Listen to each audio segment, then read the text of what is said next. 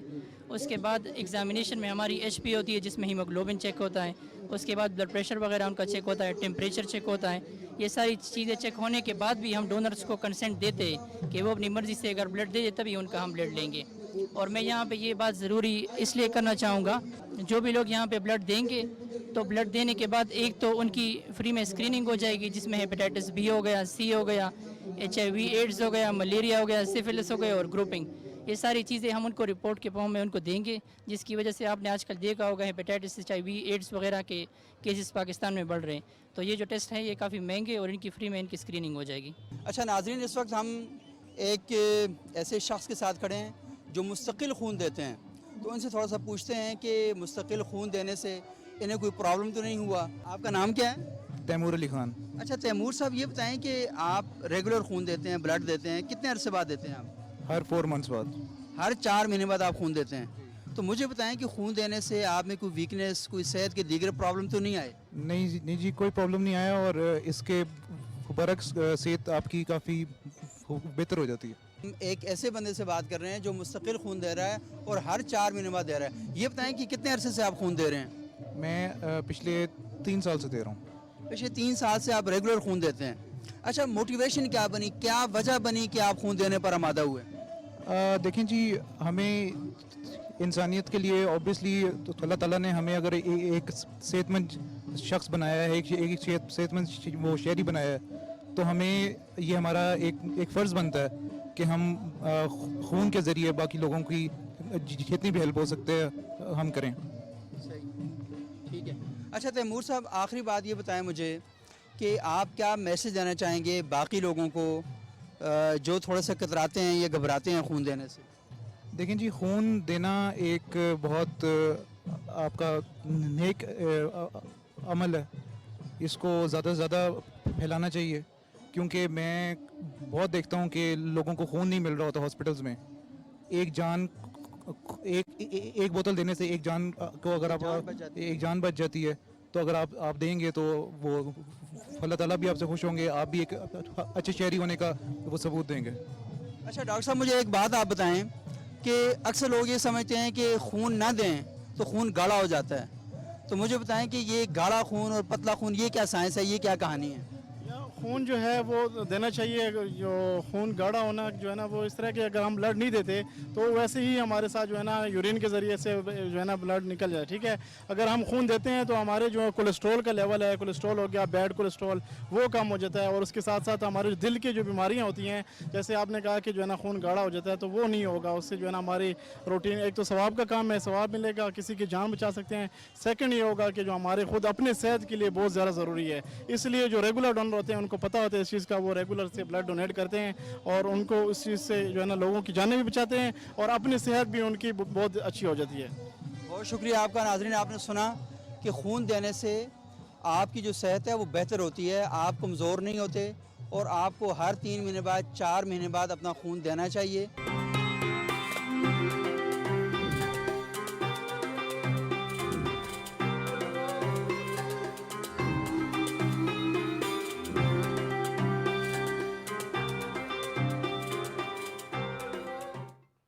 ناظرین, وقفے کے بعد ایک بار پھر پروگرام میں خوش آمدید. آج آپ نے دیکھا کہ کس طریقے سے لوگ خون دیتے ہیں, آپ نے ڈاکٹرز کی گفتگو ملاحظہ کی, تو مجھے ساری گفتگو میں ایک پارٹ مسنگ نظر آ رہا تھا. وہ یہ کہ لوگ یہ سمجھتے ہیں کہ خون دینا, کیا مذہب ہمیں اس کے بارے میں کیا رہنمائی کرتا ہے. آپ نے ڈاکٹرز کی گفتگو سنی, خون دینے والوں کی گفتگو سنی, تو آج علماء سے اور اہل علم سے ہم رجوع کرتے ہیں اور ان سے پوچھتے ہیں کہ ان کی اس کے بارے میں کیا رائے ہے. تو راضی صاحبہ بتائیے گا, یہ جو بلڈ ڈونیشن کیمپ لگتے ہیں, بلڈ بینک بنتے ہیں اسپتالوں میں, تو کیا کہیں گے اس پر, اسلام کیا رہنمائی کرتا ہے ہماری؟ اعوذ باللہ من الشیطان الرجیم, بسم اللہ الرحمن الرحیم. بہت شکریہ سبوق صاحب. سب سے پہلے ایک حدیث مبارکہ بیان کرتی ہوں کہ خیر الناس من ینفع الناس, کہ تم میں سے بہترین لوگ وہ ہیں جو لوگوں کے لیے بہترین ہیں. تو یقیناً جہاں پر ہم بہتری کے, نیکی کے بہت سارے کام اپنی زندگی میں کرتے ہیں, انہی میں سے میں ایک سمجھتی ہوں کہ بلڈ دینا, خون عطیہ کرنا, یہ بھی ایک بہت بڑی نیکی ہے. کیونکہ بنیادی طور پر دین اسلام کی جو بنیاد ہے وہ خیر خواہی ہے. وہ دوسروں کی خاطر جینا بھی ہے, دوسروں کے حقوق بھی پورے کرنا ہے, اور کسی پر احسان کرنا بھی ہے. یعنی صرف اسلام جو ہے وہ کسی سے نیکی کی بات نہیں کرتا, بلکہ احسان کرنے کی بات کرتا ہے. اور اس میں یہ چیز بھی شامل ہے کہ ضروری نہیں ہے کہ ہم یہ دیکھیں کہ کسی کو ضرورت ہے تو ہم دیں, ہم ضرورت سے پہلے کسی کی ضرورت پوری کر دیں. تو اس نیکی کا درجہ اللہ رب العزت کی بارگاہ میں جو ہے وہ بڑھ کر ہے, بنسبت یہ کہ کوئی چل کے آپ کے پاس آئے اور وہ آپ سے سوال کرے اس سلسلے میں. اب جہاں تک ہم دیکھتے ہیں بلڈ ڈونیشن کے حوالے سے یا خون عطیہ کرنے کے حوالے سے, تو احناف کے ہاں تو بڑا کلیئر موقف ہے اس کے اوپر کہ خون دینا جائز ہے, دینا چاہیے, بلکہ یہ کار ثواب بھی ہے. لیکن اس کے لیے بنیادی طور پر ہمیں 2 چیزوں کو دیکھنا پڑے گا. نمبر 1 یہ کہ جس شخص کے لیے ہم خون دے رہے ہیں, کیا واقعی اس کو ضرورت ہے, کیا اس کی زندگی اس خون کے دینے سے جو ہے وہ بچ سکتی ہے, یا کیا یہ خون دینے کی وجہ سے اس کی صحت جو ہے وہ امپروو ہو سکتی ہے.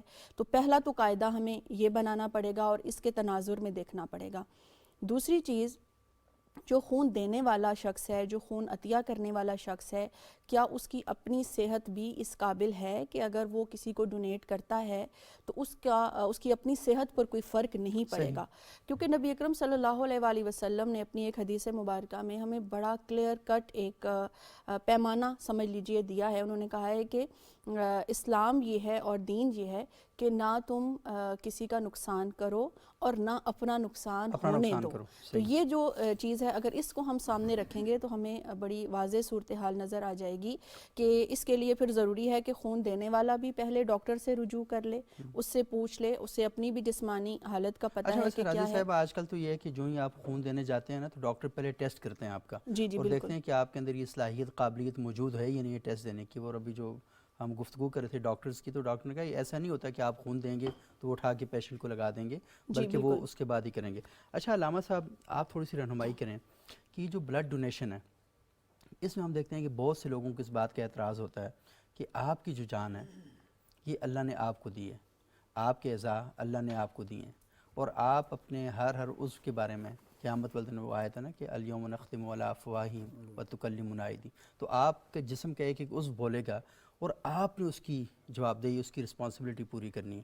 تو تھوڑا سا یہ بتائیں کہ ایک بلڈ ڈونیشن کے بارے میں, اور دوسرا یہ ہے کہ راضی صاحبہ تو یہ کہہ رہی تھی نا کہ آپ کو کس کو خون لگایا جا رہا ہے, لیکن ہمیں تو نہیں پتہ ہوتا آج کل کہ آپ نے جو خون دیا ہے کسے لگایا جائے گا. بلڈ بینک میں خون اکٹھا کیا جاتا ہے, وہ کسی خواجہ سرا کو لگا دیں, کسی خاتون کو لگا دیں, خاتون کا خون مرد کو لگا دیں, پنجاب والے کا سندھ والے کو لگا دیں, سکردو والے کا گلگت والے کو لگا دیں, وہ تو کہیں نہیں پتہ ہوتا. تو یہ تھوڑا سا رہنمائی کریں کہ یہاں پر کیا رہنمائی ہے شریعت کی.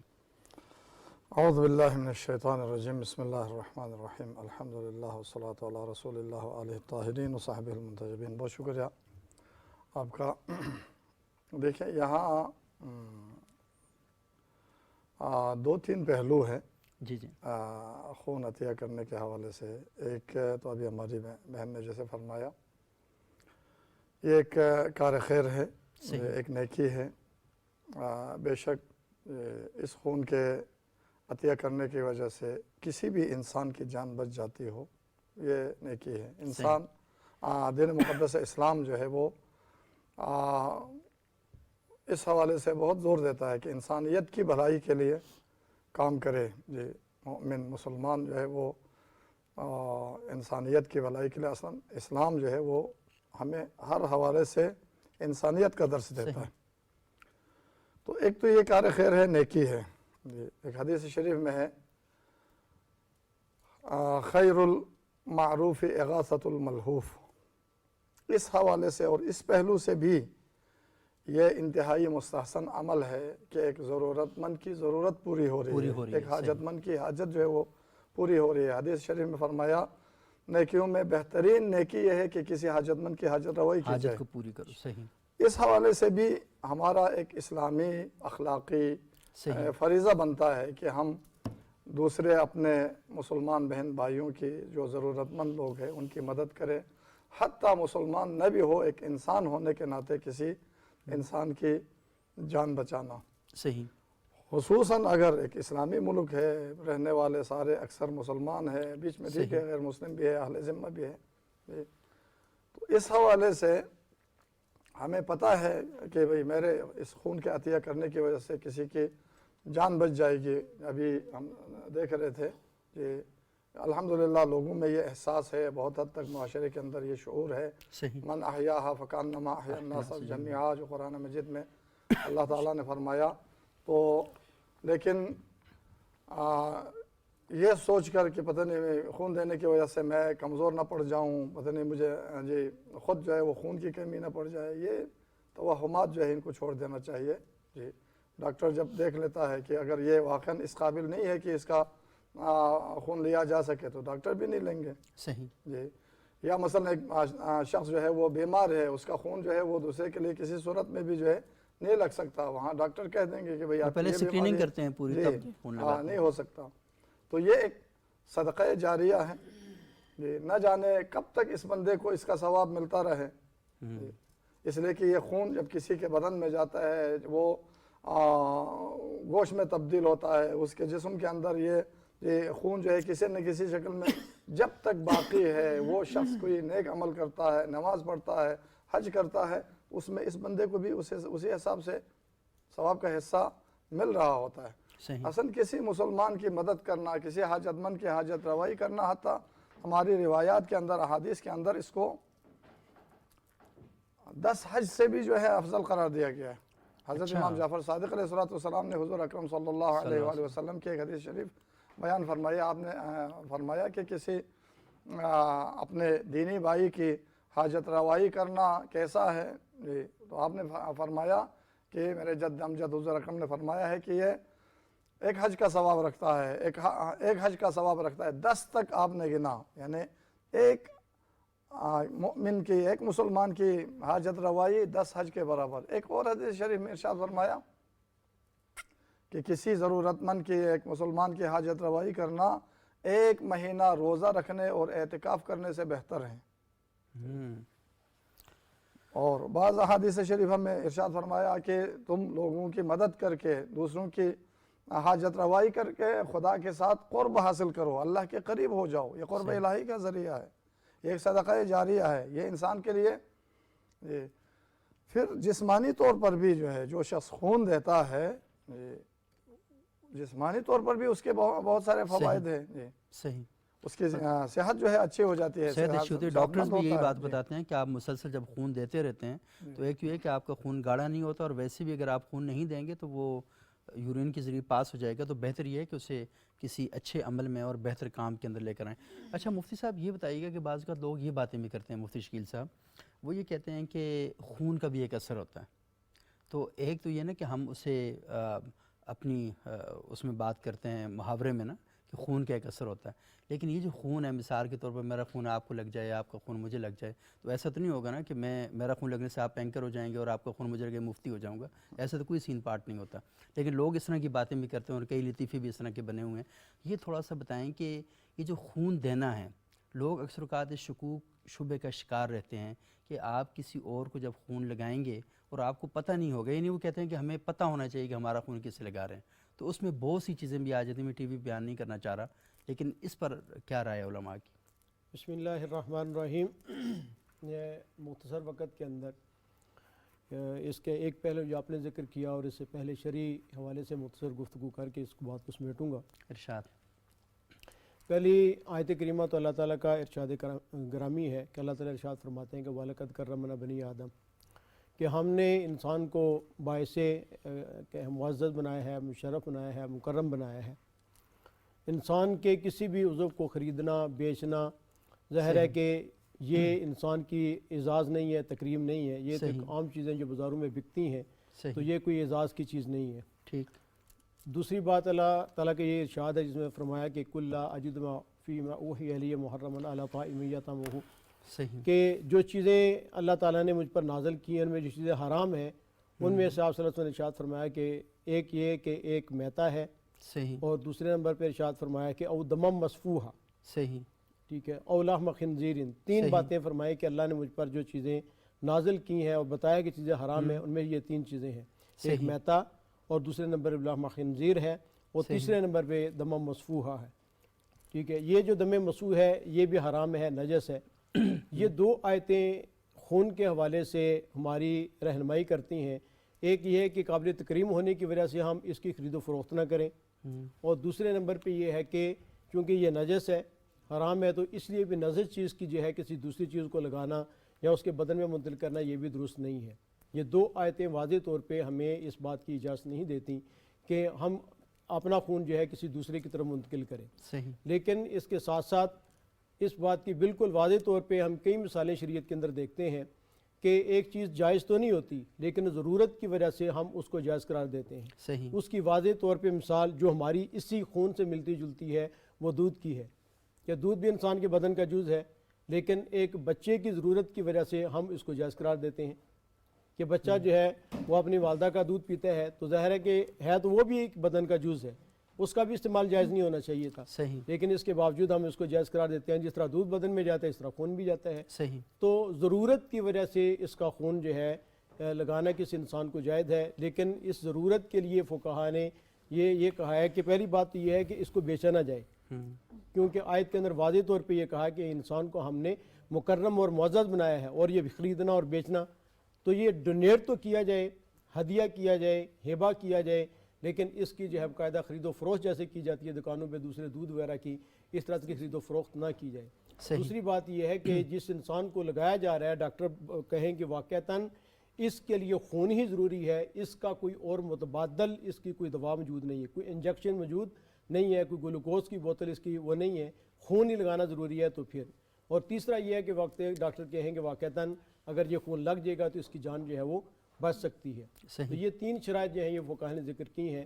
باقی آپ حضرات نے یہ کہا کہ ان سے بھی سوال کیا کہ کیا کسی کافر کا مسلمان کو، مسلمان کا کافر کو ایک دوسرے کو لگایا جا سکتا ہے؟ تو آیت شریفہ آپ نے بھی پڑھی کہ ومن احیاھا فکأنما احیا الناس جميعا، کہ جس انسان نے کسی ایک جان کو بچایا گویا کہ اس نے تمام انسانیت کو بچایا. اس کے اندر کسی مسلمان کا نہیں کہا کہ آپ نے کسی مسلمان کو بچایا تو آپ نے تمام مسلمانوں کو بچایا ہے، بلکہ جان کا تذکرہ کیا ہے. تو اس سے پتہ چلا کہ مسلمان کا خون جو ہے وہ کافر کو بھی لگ سکتا ہے، کافر کا مسلمان کو بھی لگ سکتا ہے. اثرات جو ہیں وہ ہوتے ہیں، وہ تو ایک طبی سی چیز ہے، اس کو ڈاکٹر بھی تسلیم کرتے ہیں، اور اسی طرح دوسری چیزیں تو وہ الگ چیز ہے. لیکن فتوے کے اعتبار سے فی نفسی اس کا مسئلہ جو ہے کہ ایک دوسرے کو اگر لگانا ہو تو لگایا جا سکتا ہے، اور اس سے پہلے اگر ڈونیٹ بھی اب کر دیں اور اس کے لیے بلڈ بینک بنا لیں تاکہ ضرورت کے وقت پھر آپ لینے جائیں تو یہ نہ ہو کہ بندہ تا تریا کا زیرا کامدہ شک مار کے زیدہ مردہ شوید والی بات نہ ہو.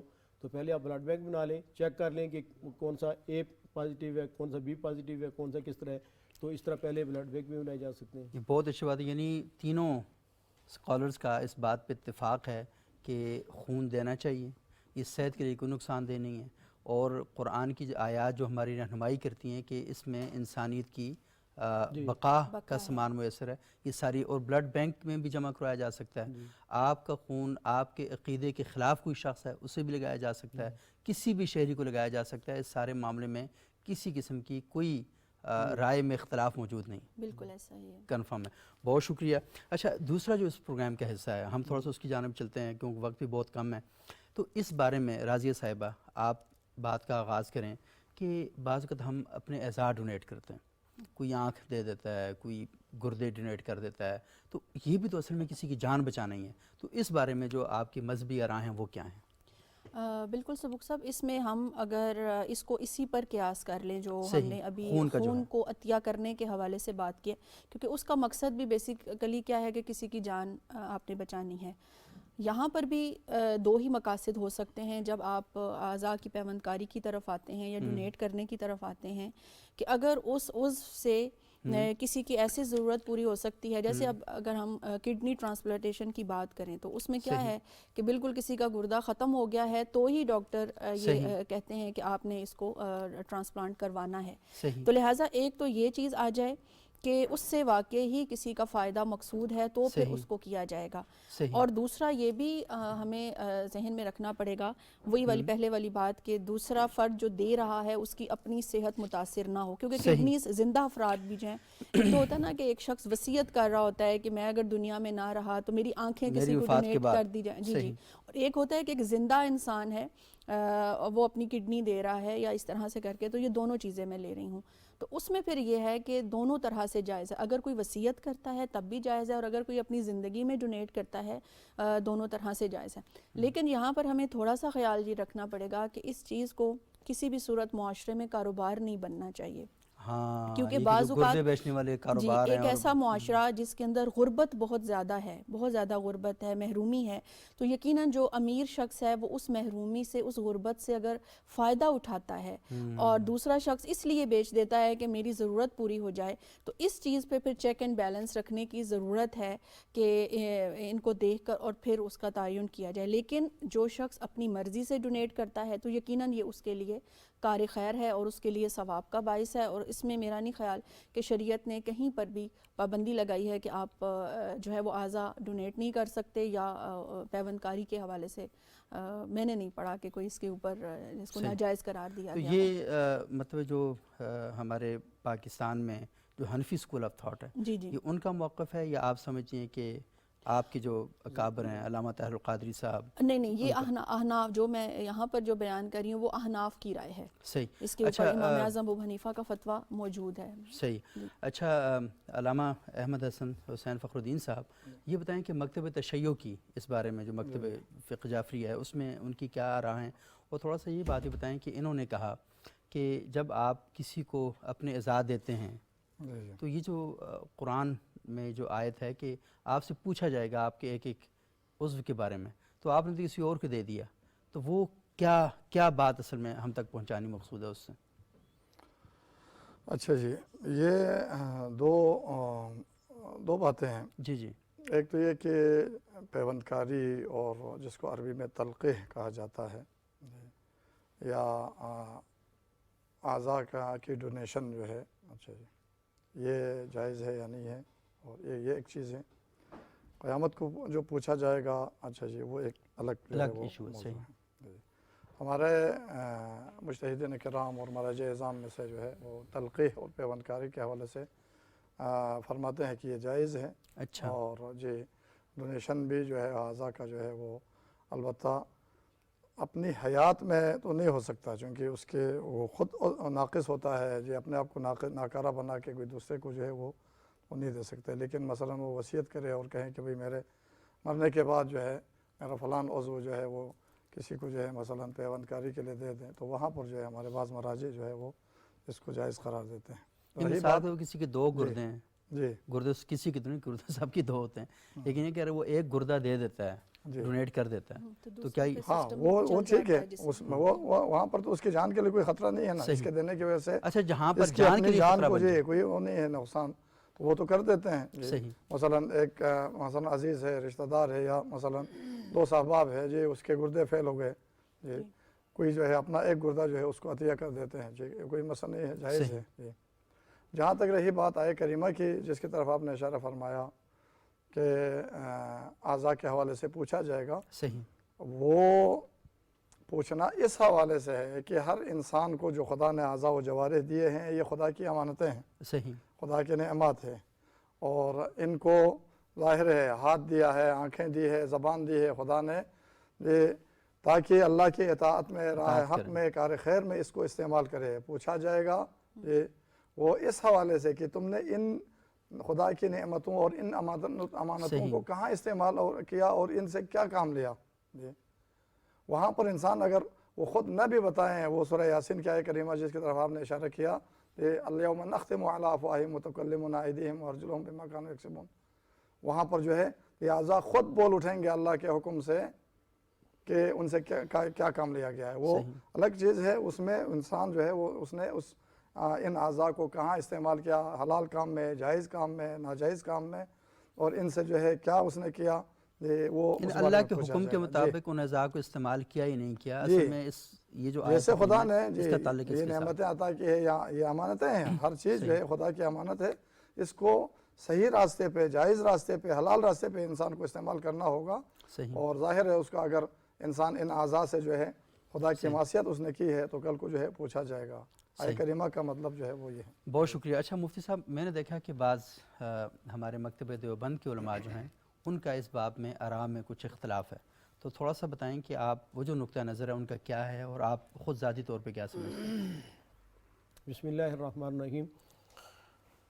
یہاں کچھ بنیادی چیزیں ہیں جس کو ڈسکس کیے بغیر مسئلہ کبھی بھی منعقد نہیں ہو سکتا۔ صحیح۔ پہلی بات تو یہ ہے کہ اصول ہے جس پر تقریباً تمام عالم اسلام کے کسی بھی فرد کا اس میں اختلاف نہیں ہے، تمام کا اتفاق ہے کہ انسان کے جتنے بھی انسان کے پاس موجود ہیں، انسان ان کا مالک نہیں ہے۔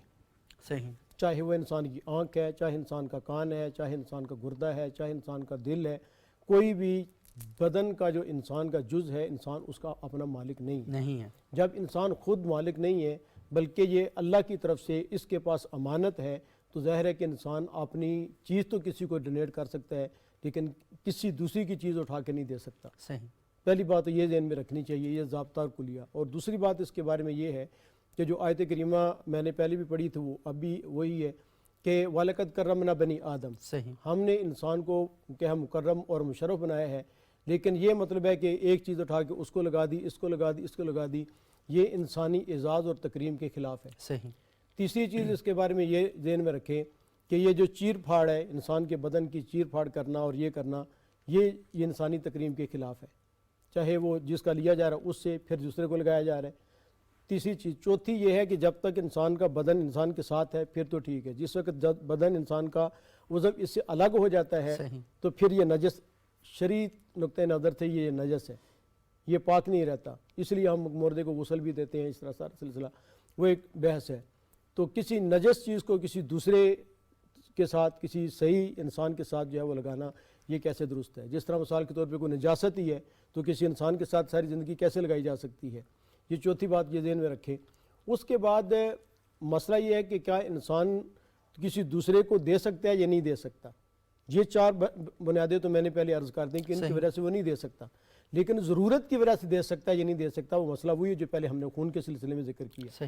اس چیز میں دو چیزیں ہیں، ایک ہے کہ کسی زندہ انسان کا کوئی عضو لینا اور دوسرا ہے کہ کسی مردہ کا لینا۔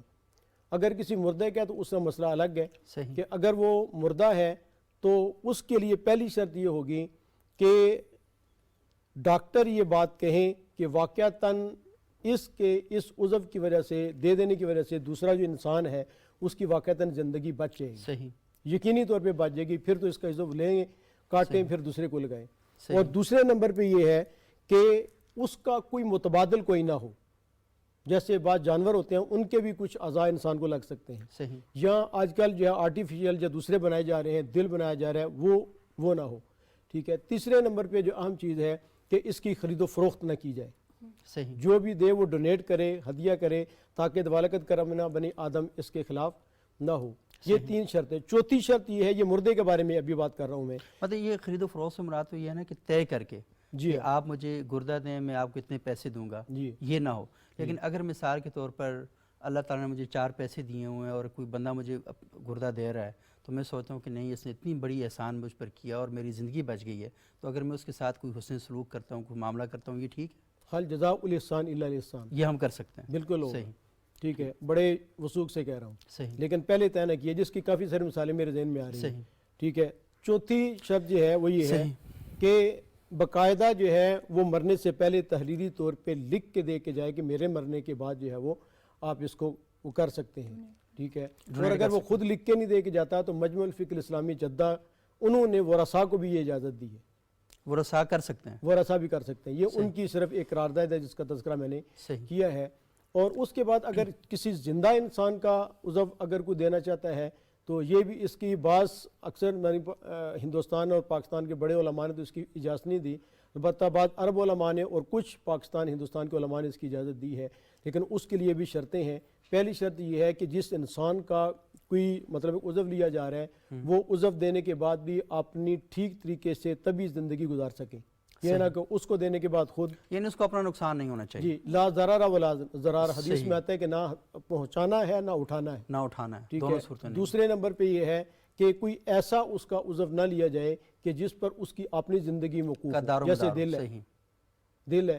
اور تیسری شرط اس کے بارے میں اہم یہ ہے کہ کوئی ایسی چیز بھی اس کی نہ لی جائے کہ جس کی وجہ سے اس پر اس کی زندگی اہم منفعت ہی فوت ہو جائے، جیسے دونوں آنکھیں دے دیں، صحیح، ٹھیک ہے، یا دونوں کان ہی بالکل کوئی چیز ایسی دے دی یا کوئی دل دے اچھا دی۔ موسیٰ، میرا خیال ہے کہ یہ تین اس کا شرطیں تو اہم خود ہیں۔ ڈاکٹر بھی خیال رکھتے ہیں جی۔ کہ، اور دوسری بات ہے ہر انسان کو بھی پتہ ہے کہ میں اپنی کوئی بھی ایسی چیز ڈونیٹ نہیں کروں گا جس سے میری اپنی زندگی ختم ہو جائے، ایسا تو کوئی بھی نہیں کرتا، اور ڈاکٹر حضرات بھی جب لیتے ہیں کسی سے کوئی عطیہ تو وہ خود بھی اس چیز کا خیال جو ہے وہ رکھتے ہیں۔ لیکن جو بنیادی بات جو آپ تینوں حضرات کی گفتگو سے مجھے سمجھ آئی ہے وہ دو باتیں، پہلا یہ ہے کہ خون جو ہے وہ انسانی جان بچانے کے لیے، تو انسانی جان بچانا یہ بھی تکریم انسانیت کے اندر شمار ہوتا ہے، تو آپ خون دے سکتے ہیں، بلڈ بینک میں بھی جمع کروا سکتے ہیں، اور پہلے سے بھی اس کا اہتمام کیا جا سکتا ہے۔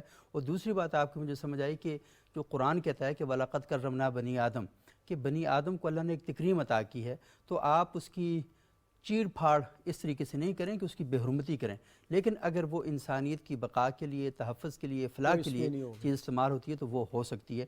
بہت شکریہ راضیہ نوید صاحبہ، بہت شکریہ علامہ احمد حسین فخر الدین صاحب، بہت شکریہ مفتی محمد شکیل صاحب۔ ناظرین، آپ نے علماء اکرام کی گفتگو سنی اور بہت ہی زبردست انداز میں جو ہمارے ذہنوں میں شکوک اور شبہات تھے انہوں نے ختم کیے۔ علماء اکرام کا یہی کام ہوتا ہے کہ وہ ہماری رہنمائی کریں، اور علماء رہنمائی کرتے ہیں، آپ علماء کے پاس بیٹھ کر ان سے پوچھا کریں، ان سے سوالات کیا کریں، اور پاکستان ٹیلی ویژن کا یہ پلیٹ فارم اسی لیے ہے کہ ہم علماء کی جو مخصوص حوالوں سے آراں ہیں جن میں ہمیں کچھ غلط فہمیاں پائی جاتی ہیں، تاکہ وہ ہم ان سے سوال کریں اور سوالات کے جوابات آپ تک پہنچیں۔ اگلے پروگرام تک کے لیے اجازت دیجیے گا، بہت شکریہ، السلام علیکم۔